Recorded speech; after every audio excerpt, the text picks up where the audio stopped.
Hemos estado viendo acerca del trasfondo histórico, cultural, del tiempo en que Dios decidió enviarnos a su Hijo, y ahí hablamos del Imperio Romano, del helenismo y el contexto histórico judío, y luego hablamos del contexto religioso, del judaísmo, cómo era el judaísmo en los tiempos de Jesús, las instituciones, los grupos religiosos, y también terminamos la semana pasada con la literatura entre los dos testamentos. Hoy pasamos a otro aspecto, que es acercamiento al texto que tenemos en nuestras manos, a este libro, al Nuevo Testamento. Y una pregunta importante es ¿cómo leemos el Nuevo Testamento? ¿Cómo leemos? Hay una doble pregunta que le hizo Jesús, ni más ni menos que a un intérprete de la ley, al que se suponía experto en conocer el texto bíblico y en explicarlo a los demás. Y le hizo estas dos preguntas que son fundamentales para entender y interpretar y aplicar la palabra, que es, primero, ¿qué dice el texto? ¿Qué es lo que está escrito? ¿Qué es lo que dice el texto? Y la segunda pregunta es, ¿y cómo lo interpretas tú? Una vez que sabes lo que dice el texto, ¿cómo lo interpretas?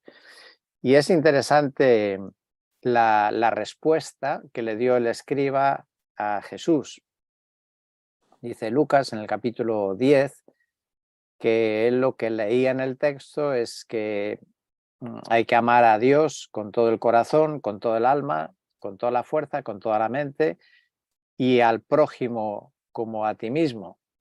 Y entonces Jesús le dice, has respondido correctamente, haz esto y vivirás. Pero queriendo él justificarse a sí mismo, dijo a Jesús, ¿y quién es mi prójimo? Y aquí entramos entonces en la interpretación. El texto ya sabemos lo que dice, que hemos de amar al prójimo como a nosotros mismos, pero ¿cómo interpretamos este mandato? ¿Qué es lo que significa amar al prójimo? ¿Quién es el prójimo? ¿Cómo lo interpretaría aquel intérprete de la ley? ¿Cómo lo interpretaban los judíos en el tiempo de Jesús, que usaban esta palabra, este texto bíblico? ¿Cómo lo entendían? Bueno, pues los judíos entendían que el prójimo eran otros judíos. Pero si no eras judío, no eras un prójimo. Los otros seres humanos que no fueran judíos, los gentiles, eran personas despreciables.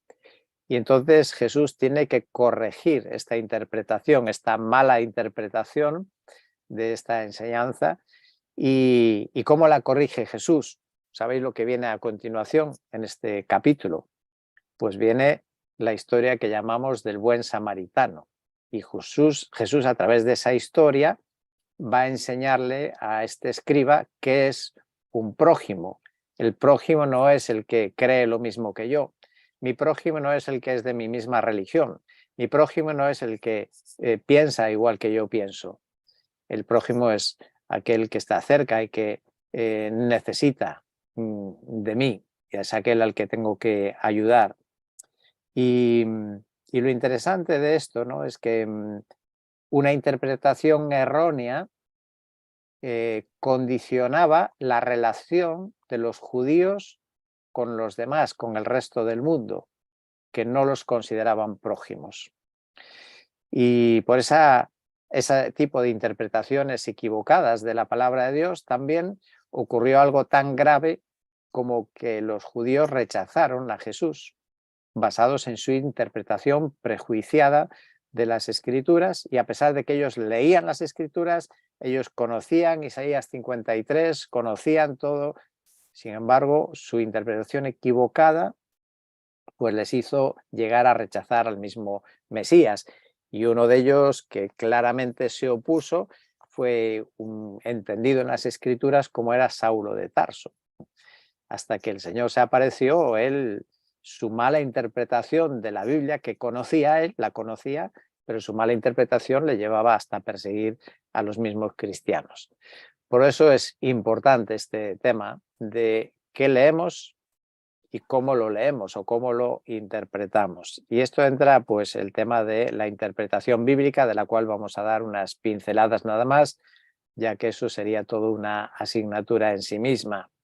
Pero la Biblia Es el mensaje de Dios para nosotros, es Dios que se revela, que se nos da a conocer y lo hace a través de palabras, lo hace a través de un contexto histórico. Así que vamos a considerar algunas ideas importantes para poder entender este mensaje de Dios. ¿Cómo leemos el Nuevo Testamento? Dios se revela en la historia y Dios además entra en la historia, porque Dios se hace carne en un momento dado histórico y se encarna, y por lo tanto no solamente Él se revela en la historia, sino que Él mismo hace historia. El texto de Hebreos, la carta empieza diciendo que Dios, habiendo hablado hace mucho tiempo en muchas ocasiones y de muchas maneras a los padres por los profetas, en estos últimos días nos ha hablado por su Hijo. Y luego Juan nos decía que el Verbo se hizo carne. Es muy interesante cómo en la Biblia Dios se da a conocer a través de la historia. La Biblia no es lo que quizá harían otras religiones, un manual de teología, de una teología sistemática. Sería aburridísimo tener una Biblia así, que solo fuera enseñanza de teología. Y qué interesante cómo Dios usó esta manera de que le podamos conocer, podamos entender su pensamiento, su manera de actuar a través de historias, historias de personas, historias de pueblos, a través de los cuales Dios se manifiesta. Y eso me lleva también a pensar que nuestra fe tiene dos pilares. Esas dos columnas de la imagen representan dos pilares de nuestra fe que son para mí fundamentales, que son la historia y la experiencia. La historia es la que avala una fe real, que traduce en hechos históricos, reales, que no está basada en un sueño, en una imaginación de alguien, sino que nuestra fe tiene raíces históricas, eventos históricos que pueden ser comprobados y que son conocidos, documentos escritos que están ahí.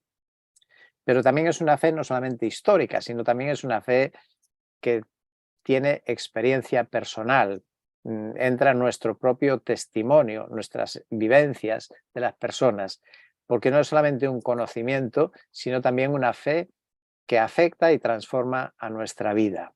Y esa es la revelación de Dios, y uno de los aspectos que tenemos que considerarla es que entra de esta manera en la historia y es como hemos de conocer a Dios en la experiencia también personal.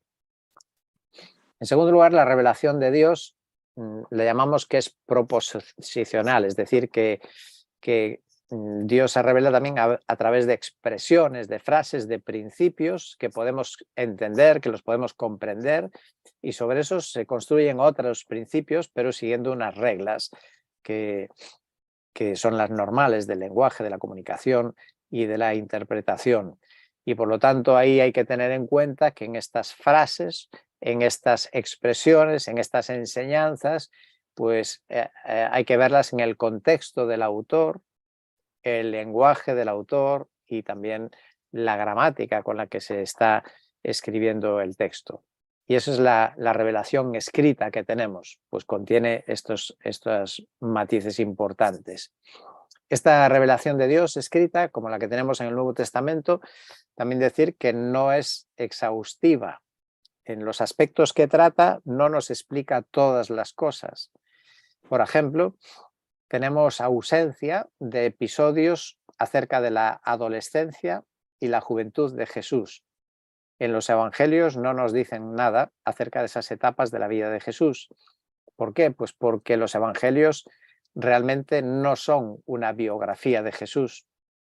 No es necesario que conozcamos todos esos detalles para el propósito que nos quieren comunicar los evangelios, que es conocer a Dios y conocer su plan y su mensaje para nosotros. Así que cuando cogemos este texto bíblico tenemos que seguir unas reglas de interpretación y a aquellos que no las siguen, pues al final sacan sus propias conclusiones de lo que dice la Biblia y la interpretan como ellos quieren. Por ejemplo, a los racionalistas que descartan los milagros, pues se han inventado un Jesús diferente del Jesús de la Biblia, del Jesús del Nuevo Testamento, Y entonces todos los milagros, todas las cosas sobrenaturales, pues le dan un sentido figurado y lo interpretan no como hechos históricos, sino como algo figurado de las cosas. Y de esa manera, pues esa línea liberal de la interpretación bíblica, pues ha llevado a construir un Cristo histórico, un Cristo humano, pero que no es el Cristo de la fe. Así que qué importante, ¿no?, las reglas de la interpretación bíblica. Otro aspecto muy importante a la hora de interpretar este texto es el marco cultural en el que se da el texto. El texto entra en una cultura, en una situación, y por lo tanto el texto, la palabra de Dios, usa imágenes y usa símbolos que son propios de aquellos que reciben el texto, es decir, de aquella cultura. Por ejemplo, si leemos Juan capítulo 13, encontramos a Jesús que al entrar en una casa lava los pies de los discípulos. ¿Por qué? Bueno, pues porque hacía calor en Palestina, hay mucho polvo, solían llevar calzado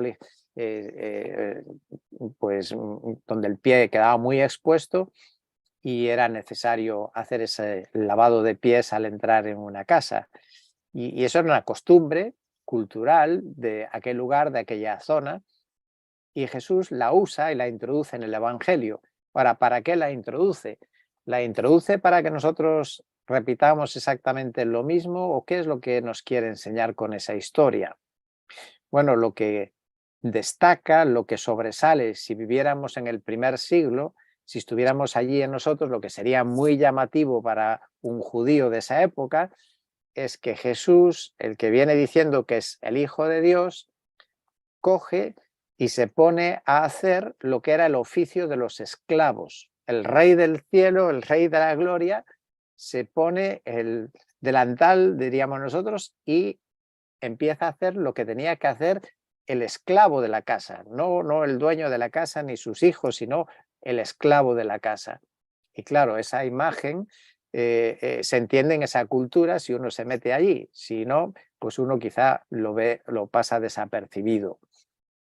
Por ejemplo, también en el lenguaje figurado están las parábolas también que cuenta Jesús. Y las parábolas se basan en costumbres. Y claro, muchas de ellas son muy lejanas de nuestras costumbres y es fácil que cuando leamos una parábola pues no entendamos del todo qué es lo que está comunicando, qué es lo que está pasando. Por poner un ejemplo, en Mateo capítulo 22 nos cuenta la parábola del banquete de bodas. Y os voy a leer los versículos del 11 al 13. Dice: pero cuando el rey entró a ver a los comensales, vio allí a uno que no estaba vestido con traje de boda y le dijo: amigo, ¿cómo entraste aquí sin traje de boda? Y él enmudeció. Entonces el rey dijo a los sirvientes: atadle las manos y los pies y echadlo a las tinieblas de afuera. Allí será el llanto y el crujir de dientes. Bueno, nos puede parecer un poco fuerte, ¿no?, esa reacción por estar simplemente sin un traje de boda, echado a las tinieblas de afuera, por no tener el traje. A lo mejor podríamos pensar es que tal vez no tenía dinero para comprarlo y nos podría parecer un poco injusto esa medida.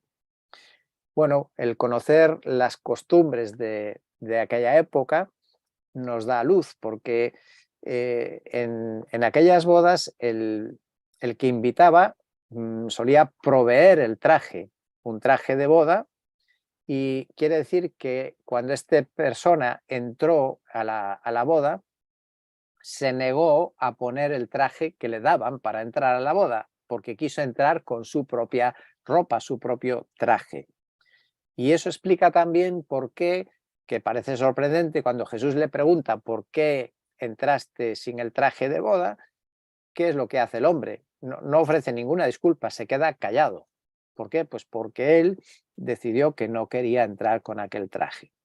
Bueno, cuando leemos esta historia entendiendo esto, resulta muy significativo, porque si evidentemente está hablando de la condenación eterna de aquellos que sean echados de la presencia de Dios, de la fiesta del cielo, pues se comprende que es muy justa la condenación, porque la condenación es por rechazar la salvación, porque el Señor nos ofrece el traje para poder entrar al reino de los cielos, al banquete celestial, y el que pretende entrar con sus propios méritos, rechazando los méritos de Cristo, que es el traje que Él nos da, pues lógicamente es muy justo que sea condenado y echado fuera. Así que, como veis, es un ejemplo de la utilidad que tiene conocer lo más posible pues, el contexto cultural, histórico de cuando se dio la palabra de Dios.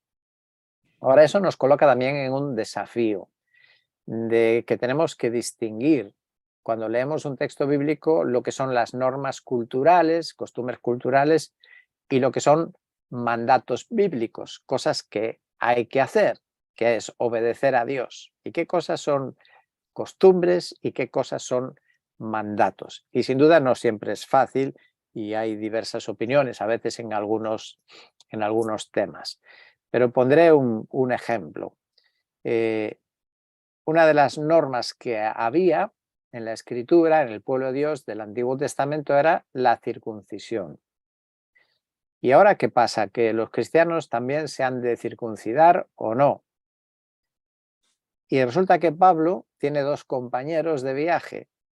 Uno de ellos es Timoteo, y a Timoteo le dice: amigo, antes de aquí de salir al ministerio hay que circuncidarse.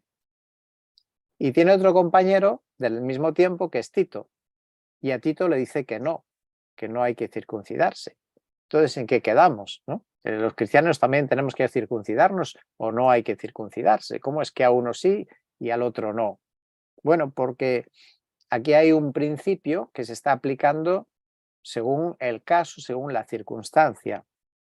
En Hechos capítulo 16, que es cuando Pablo le dice a Timoteo que debe pasar por la circuncisión, le dice que es por causa de los judíos, es por amor a los judíos, es para no poner tropiezos a que los judíos se resistan a escuchar el Evangelio. Es para cumplir con aquel principio que Pablo da en 1 Corintios capítulo 9, que dice que está dispuesto a hacerse todo a todos con tal de ganar a algunos. Y por lo tanto, si es por amor al Evangelio, si es para favorecer la progresión del Evangelio, pues aunque sea hay que someterse a eso. Pero ¿qué pasa en el caso de Tito? El caso de Tito sería justo lo contrario, porque Tito es de contexto gentil, y si a un gentil se le obligase a una norma judía, entonces sería darle la razón a los judíos que querían que los gentiles tenían que practicar aquello de la circuncisión. Entonces, en ese caso, para predicarle a los gentiles, para que un gentil le predicara el evangelio a los gentiles, no era necesario pasar por la circuncisión. Eso es un ejemplo. Otro ejemplo es, por ejemplo, con la comida. En Hechos capítulo 15 tenemos un caso también de problema con la comida, de comer juntos judíos y gentiles. Y eso dio lugar, entre otros asuntos, a lo que llamamos el Concilio de Jerusalén, en Hechos capítulo 15. Y cuando Jacobo expresa la conclusión de este concilio, dice lo siguiente en el versículo 19: por tanto, yo opino, interesante también, ¿no?, que diga Jacobo yo opino, podría decir no, Dios manda, no, él no dice eso, dice por tanto yo opino que no molestemos a los que de entre los gentiles se convierten a Dios, sino que les escribamos que se abstengan de cosas contaminadas por los ídolos, de fornicación, de lo estrangulado y de sangre. Y claro, había este problema de que los judíos mantenían sus costumbres, y si habían de sentarse a la mesa y tener comunión judíos y gentiles, pues para poder compartir y no ser un problema para la conciencia de los judíos, pues acordaron respetar estas costumbres y que los gentiles pues evitaran todas estas cosas que un judío seguía respetando, entendiendo ellos que tenían que seguir cumpliendo con la ley. Entonces, vemos aquí cómo se mezclan principios bíblicos por una parte y las costumbres y las culturas por otra. Principio bíblico, ¿cuál es? El de la la libertad, ¿no? La libertad del creyente de comer todo aquello que tomemos con acción de gracias. Mismo Pablo, escribiendo a los corintios sobre este tema, les dice que no pregunten si fue sacrificado a los ídolos o no. Tú siéntate a comer y no preguntes, porque ahí en Corinto no hay problema con los judíos y entonces podemos comer de todo. Pero en otro contexto, por amor a los hermanos, por amor al Evangelio, pues es mejor evitar esas cosas. El Evangelio deja muy claro que Jesús mismo dijo que todos los alimentos eran limpios, Marcos capítulo 7, pero los que venían del contexto judío de toda la vida, que era pecado comer carne de cerdo y todas esas cosas, había que darles tiempo para que entendieran las cosas. Ni más ni menos que Pedro, un apóstol, aún él le costó entenderlo. ¿Os acordáis que cuando el Señor le llama para ir a llevar el Evangelio a un gentil, a Cornelio, a casa de Cornelio, el Señor ya sabe, este Pedro, este es judío, este no se mete allí a comer ni de broma. Y entonces, ¿qué hizo el Señor? Pues antes de la invitación recibe una visión, tiene como un éxtasis donde tiene una visión de aquellos animales inmundos que el Señor le dice mata y come. Y Pedro le dice, pero Señor, ¿cómo voy a comer eso? Nunca lo he hecho en mi vida. Y el Señor le estaba preparando para ese paso de acercarse a los gentiles. Así que, como veis, las costumbres y las normas, si son bíblicas, pues a veces entran en estos matices que tenemos que saber distinguir y diferenciar y son muchas veces fuente de conflicto.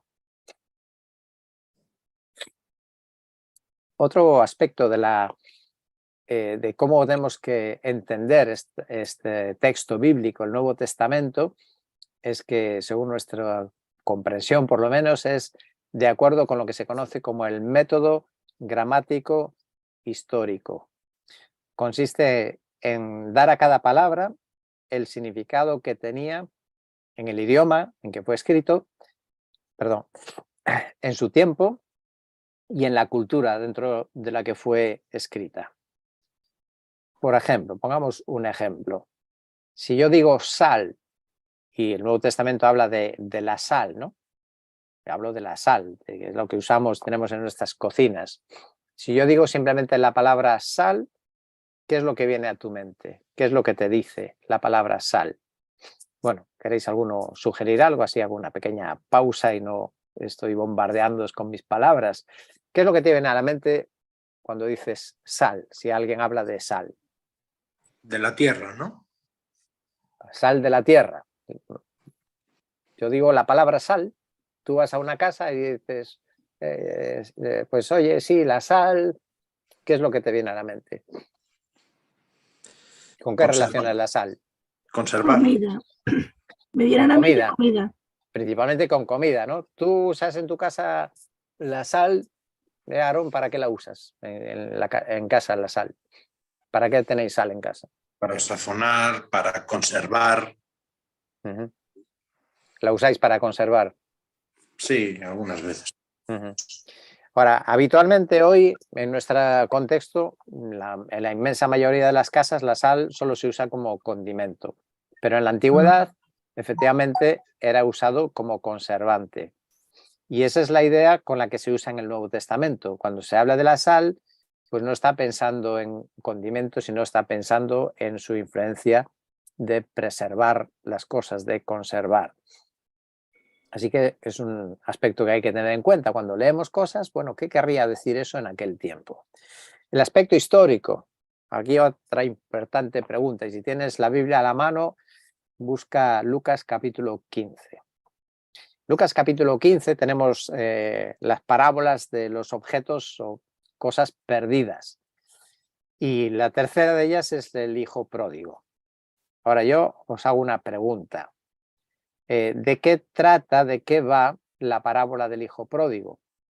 Se han hecho muchos comentarios, se ha usado para predicar muchas cosas, la parábola del hijo pródigo, y seguro que todas son válidas, pero si queremos ser más estrictos, el texto bíblico, ¿por qué contó Jesús la parábola del hijo pródigo? ¿De qué trata? ¿Cuál es el punto de fondo con el que tiene que ver la parábola del hijo pródigo? No sé si alguien quiere hacer una sugerencia. Si no, os doy una segunda pista. ¿Qué dirías tú de qué va qué es lo que pretende enseñar la parábola del hijo pródigo?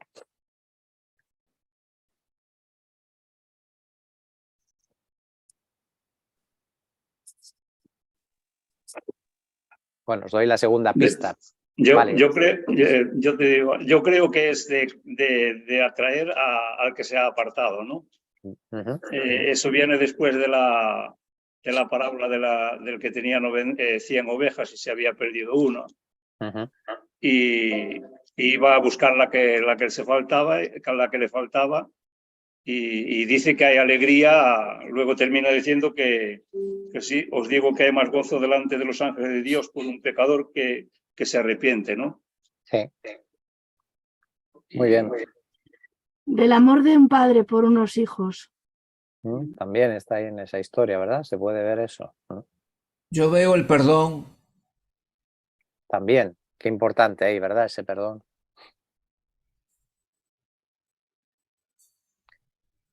Hay muchas enseñanzas, seguro. Es una parábola muy, muy rica y por eso tan conocida y predicada. Pero mirad versículos 1 y 2 del capítulo, cuando va a empezar Jesús a contar estas 3 parábolas. ¿Cuál es el tema, cuál es la razón por la que cuenta la parábola? Bueno, las 3 parábolas tienen algo en común. Es que había algo que estaba perdido. Entonces, sí, esa es la base de las 3 parábolas. Hay algo que es perdido, pero que es importante encontrarlo. Ahora, aquí la pregunta yo te la devuelvo y te digo, ¿qué es lo que había perdido? ¿Una persona? Porque se nos habla de una... ¿O qué es lo que se había perdido? ¿La persona o algo más que había detrás de esa persona? Bueno, yo propongo que para interpretar bien el texto, luego todo eso que habéis dicho está muy bien y son matices que podemos aprender. Tenemos que ir al origen, lo que dio lugar a estas parábolas, por qué las contó Jesús. Y lo explican los versículos 1 y 2. Ahí dice que todos los recaudadores de impuestos y los pecadores se acercaban a Jesús para oírle. Y los fariseos y los escribas murmuraban, diciendo, este recibe a los pecadores y come con ellos. Es en respuesta a esto, a esta crítica, a esta murmuración de los fariseos y de los escribas, que están condenando a Jesús porque él acepta, porque él recibe, porque él busca a los perdidos, a los pecadores, a los malos. El hijo pródigo aparentemente era el malo de la película, el malo de la familia, y el padre lo recibe. Y eso es exactamente lo que Jesús está haciendo, que él recibe a los pecadores, come con los pecadores.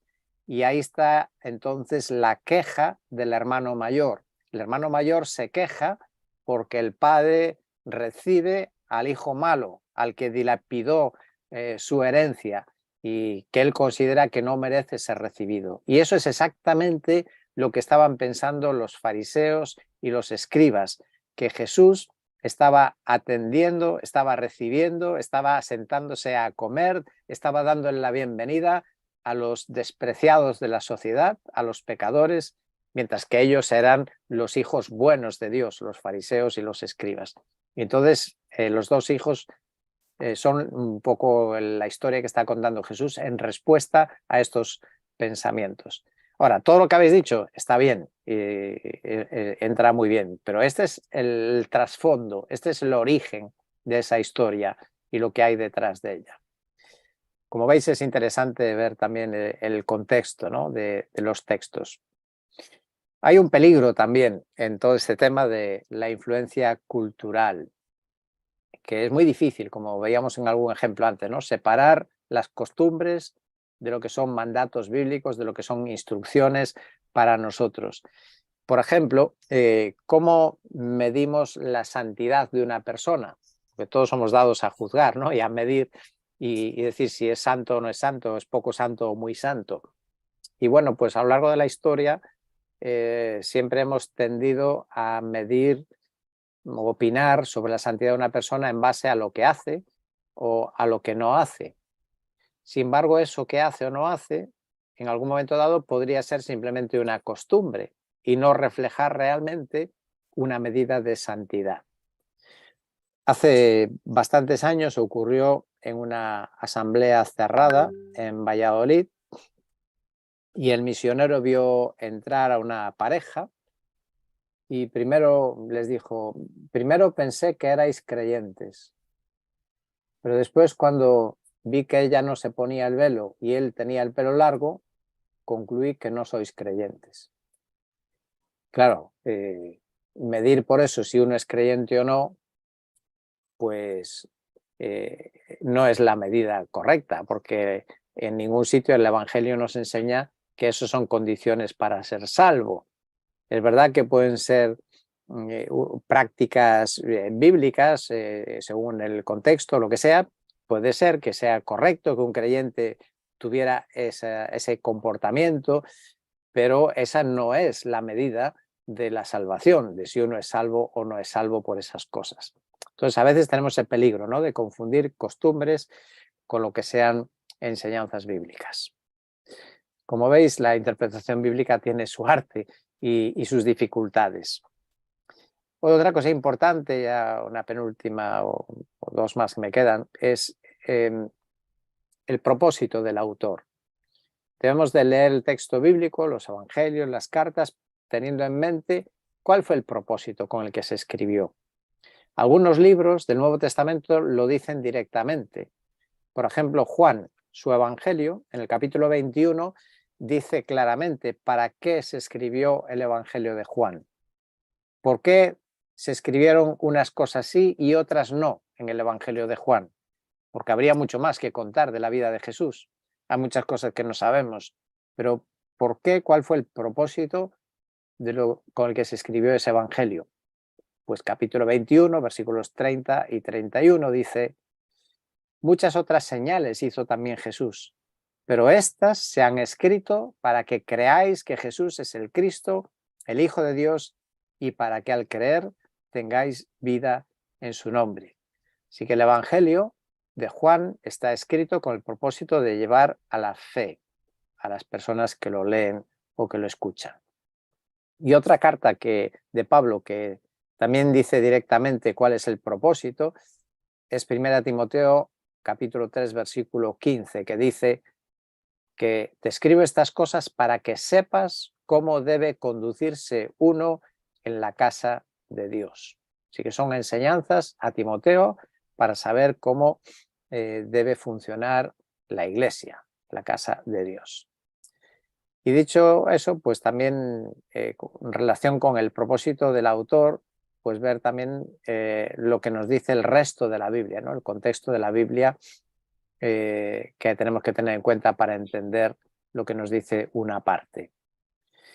El punto 6 es el género literario también. No es lo mismo leer si es una narración, si es un texto legal, son leyes, si es un texto profético, si son parábolas. En las parábolas hay que buscar principios que quieren comunicar y no coger todos los detallitos, porque entonces a lo mejor podemos sacar conclusiones que no tienen nada que ver. Si es historia o si es un libro apocalíptico, como el libro de Apocalipsis, pues es un libro lleno de imágenes, de símbolos que hay que ver en su tiempo. Esos símbolos, ¿qué significaban en el primer siglo? O en el contexto judío, ¿qué significaban esos símbolos? Y esas son pistas para poder entenderlo. Y hay más símbolos, ¿no?, en la Biblia que es importante discernirlos. Por ejemplo, cuando Jesús habla en lenguaje figurado, dice, yo soy la puerta. Claro, Jesús no es una puerta como las que tenemos en nuestras casas, ¿verdad? No lo podemos tomar literal. Pero sí, ¿cuál es el significado? ¿Por qué Jesús dice que es una puerta? Pues el significado de una puerta es poder entrar. Uno está afuera y puede entrar. A través de la puerta puede entrar pues, a la casa, a una estancia o a lo que sea. Y eso es lo que transmite esa imagen. Pero claro, no interpretarlo bien puede llevar a conclusiones erróneas, como ocurre con la Iglesia romanista, cuando una frase muy similar a esa la interpreta literal. Dice, esto es mi cuerpo, esto es mi sangre, ¿no? Y el que no coma mi cuerpo y no beba mi sangre. Y de ahí viene pues lo que cree la Iglesia de Roma, que el pan se convierte literalmente en la carne de Cristo y el vino literalmente en la sangre de Cristo, por tomar eso literal y no entender que es un símbolo, una figura. Sin saber todas estas cosas, claro, uno cuando empieza a ver que hay que tener en cuenta todas estas cosas para entender bien el texto bíblico, uno a lo mejor se asusta, ¿no? Y dice, bueno, ¿y entonces ahora quién va a entender la Biblia? Bueno, no es para asustarnos de esa manera. Las grandes verdades, las grandes enseñanzas de Dios son claras que hasta un niño las puede entender. Cualquiera puede entender lo principal, como es el Evangelio. Yo con 4 años lo entendí perfectamente. Cualquiera puede entender las grandes verdades. El Señor viene, la segunda venida, el juicio, la resurrección de los muertos, la fe en Cristo. Eso todo lo entiende cualquiera que no conoce nada de nada. Pero sí que hay otras verdades que están ahí en la Escritura que pues sí que tal vez necesitan ese otro conocimiento de las circunstancias. Y sobre todas las cosas, cuando leamos la palabra, tenemos que evitar manipular el texto. A ver, todos nosotros, es algo humano, siempre buscamos justificar nuestros pensamientos. Todos tendemos a que tenemos ya nuestro pensamiento y buscamos cómo justificarlo. En este caso, pues hablando de cosas espirituales, pues buscamos los textos que apoyan mi pensamiento. Y eso es un peligro, ¿no? Los movimientos que están de moda en la actualidad de cómo acercarse a la Biblia, pues hacen eso y ponen toda la fuerza en el lector. Y entonces ellos dicen, bueno, tú lees la Biblia y lo importante es qué te sugiere a ti, qué te dice a ti la Biblia. No importa si realmente dice eso, a ti qué te dice. Y claro, la Biblia no es lo que a mí me dice. La Biblia es la revelación de Dios. La Biblia es la comunicación de Dios. La Biblia dice lo que Dios dice. La Biblia dice lo que Dios quiso decir, no lo que yo quiero entender o lo que yo quiero buscar. Así que es importante que cuando nos acercamos a la Biblia, y por eso cuando hablo acerca de la interpretación de la Biblia, digo que cuando estudiamos la Biblia tenemos que leer y leer y leer y leer y releer. Y lo último que hay que usar, lo último son los comentarios bíblicos. Eso debe ser lo último, no lo primero. Porque los comentarios bíblicos son palabras de hombres. Y el comentario ya te va a poner un prejuicio de una determinada interpretación. Eso no quiere decir que son malos, en general son buenos, pero son humanos. Por lo tanto, primero debemos de acercarnos al texto bíblico en oración, que el Señor nos enseñe Él lo que dice su palabra, y después sí, está bien consultar comentarios o otros hermanos experimentados, porque es bueno también contrastar nuestras conclusiones, porque a lo mejor a mí me tiene pasado de leer un pasaje, hacerme mi conclusión, luego comparar con los comentarios y digo, pues sí, la verdad es que no me había dado cuenta y eso sí que tiene sentido verlo de esa otra manera. Y por lo tanto es importante porque además Dios para eso ha puesto dones en su iglesia. El don de enseñanza no lo tiene todo el mundo. Todos podemos estudiar la Biblia, todos debemos estudiarla, debemos leerla, pero Dios también ha dado dones a algunos hermanos con una capacidad para entender y explicar la palabra. Y cuando uno lo escucha dice, pues sí, es verdad, no lo había visto, pero sí que tiene razón, porque al final también tenemos razón para poder discernir si nos están engañando o no. Y por último, el último aspecto de cómo tenemos que acercarnos, cómo leer el Nuevo Testamento, es importantísima también la sensibilidad hacia el Espíritu Santo. El Espíritu Santo es el autor de la Biblia. Y el Espíritu Santo además se nos ha dado a los creyentes para guiarnos, dijo Jesús, a toda la verdad. Así que tenemos el mejor asistente para ayudarnos a entender la Biblia. Lo que no entendamos, lo dejamos, no pasa nada. Decía un famoso predicador que se alegraba que en la Biblia hay cosas difíciles de entender o que no se pueden entender. Dice, eso me alegra porque me dice que entonces este libro sí que es la palabra de Dios, porque la profundidad de Dios, el alcance del pensamiento de Dios es imposible que el ser humano lo pueda abarcar. El Espíritu Santo es el que inspiró a los autores, les dijo, los guió lo que tenían que escribir. Y el Espíritu Santo es el que nos ilumina a nosotros para ahora comprender el significado de lo que quedó escrito.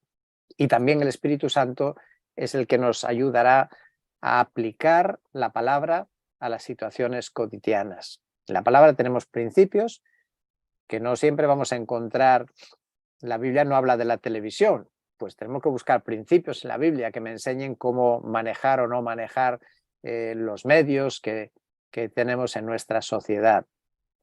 La Biblia no habla de las drogas así en el sentido como se entienden hoy, ¿no? Pero sí que nos da principios para discernir las cosas. Y eso es papel, función del Espíritu Santo. Y por eso es tan importante nuestra relación con el Espíritu Santo para que Él nos guíe.